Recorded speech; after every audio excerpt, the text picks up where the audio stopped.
Should I stop at a yield sign? At Chaos, ask this question for the purposes of passing a driver's test.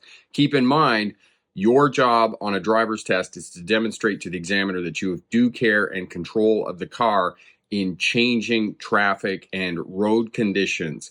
So if you come to a complete stop at a yield sign and there isn't any other traffic on the cross street or pedestrians, other vulnerable road users, you are not reading and scanning the intersections as you're approaching. Therefore, you're being too cautious. It's the same thing as driving too slow and below the posted speed limit. You are too cautious and are not reading and responding to changing traffic and road conditions.